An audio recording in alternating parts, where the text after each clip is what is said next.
Once you have finished creating your 4 concentric circles and dividing your circles up into 8 equal sections, it's time to start adding your shapes. Now, some of you might like the look of more geometric shapes. You might end up using your ruler a lot to make straight lines and angles. Some of you might want to have it be more organic and have more curved lines.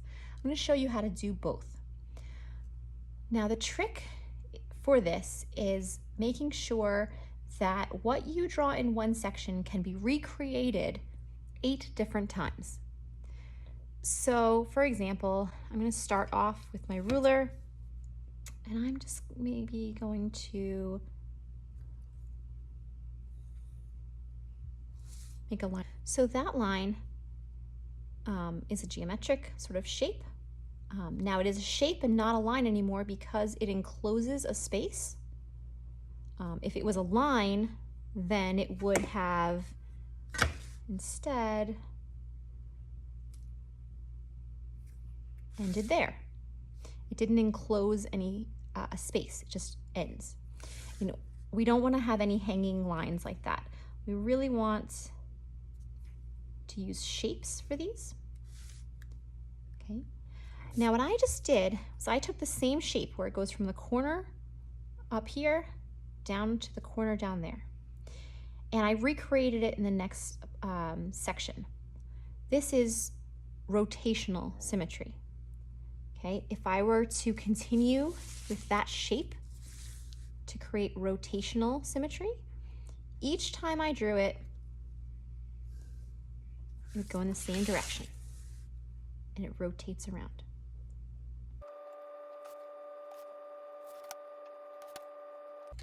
Notice how as I worked, because I was rotating it, I did not try to draw it upside down. I actually rotated the paper so that my angle was the same each time. And because it rotated, you can see how it kind of follows around. Now I'm going to show you the exact same type of line. Okay, so I'm going to go from one corner to the other corner in this next shape. Okay, so because it's a wider shape, it looks a little different. But again, one corner to the next corner. But this time, instead of rotating it around, I'm going to show you what it'll look like if you do reflective symmetry. So with reflective symmetry, it's backwards. The next box is backwards.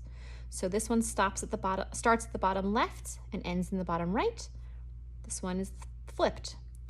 Starts on the top left and ends on the bottom right. And each one goes back and forth.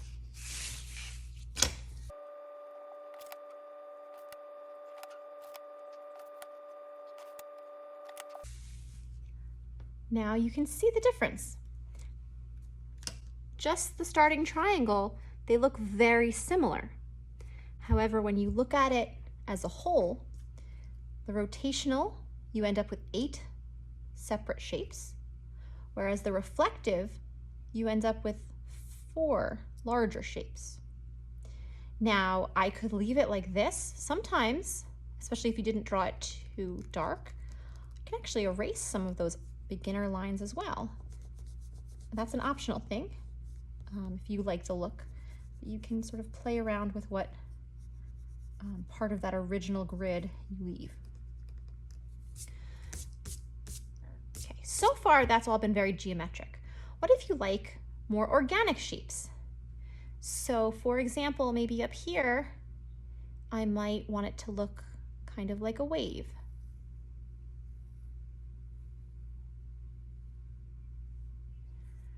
Now the problem would be if I were to do the next shape, recreating that, it starts in the corner,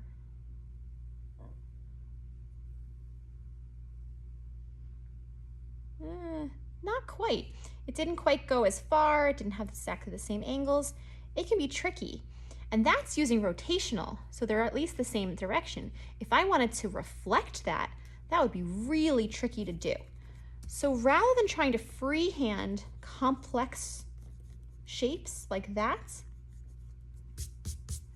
you might want to trace it. So for this, I'm going to use a piece of white computer paper. It might be tricky for you to see on the screen, but I can see through this. So I'm actually going to trace the shape.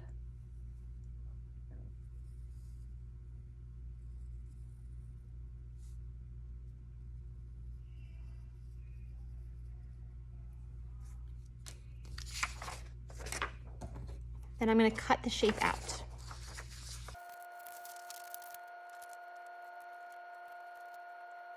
What this allows me to do is trace it over and over again exactly. Now, if I wanted it to be reflective symmetry, then I would trace it in the same direction each time. If I wanted, that's rotational. If I wanted reflective symmetry, then I flip it upside down.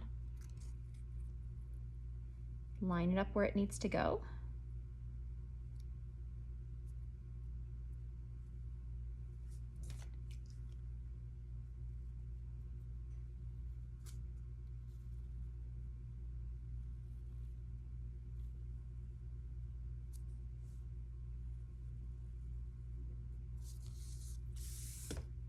Always draw lightly so that you can erase. There will be lots of erasing going on, so make sure you draw lightly so that you can fix up where needed.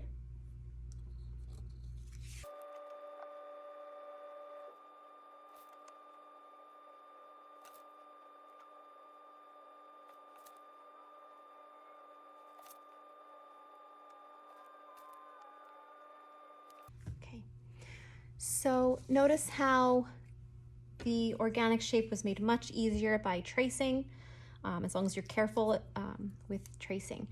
You can try to just do it freehand, but that is a little bit more difficult. Now, just because a space is filled doesn't mean you're done with the space. So for example, I can always go back into them and add more details. If you want to think geometric, but a little bit not as straight lines, you can actually use the curve for your protractor. Sometimes can create a nice line. So, for example, if I wanted to add to this shape a little curve, as long as I do the same thing, this was rotational, so I'd want to do the rotational symmetry for this too.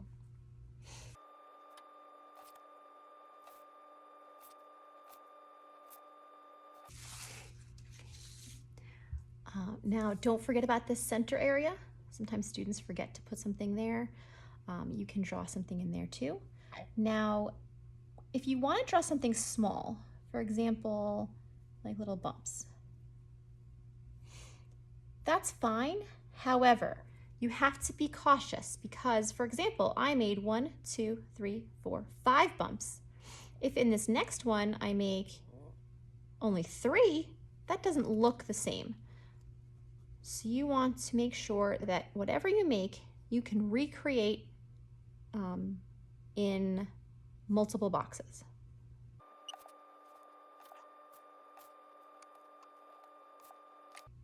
Now, along the way, I had some problems and I had to erase a bunch of times.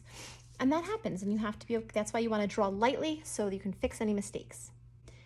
Now, before you are done, you want to look at any big areas, decide if you want to keep them blank or if you want to add details.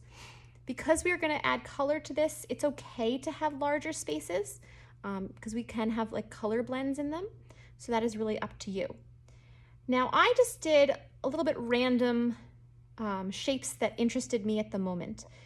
If you choose to have a theme, that's fine too. For example, maybe I would have had the theme of underwater.